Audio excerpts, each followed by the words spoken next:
5,000 years ago, Kahndaq was a melting pot of cultures, wealth, power, and magic. Yet most of us had nothing, except for the chains around our necks. Kahndaq needed a hero. Instead, they got me. I did what needed to be done, and they imprisoned me for it.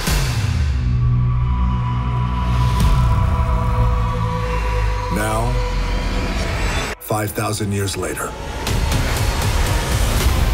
I'm free, and I give you my word. No one will ever stop me again.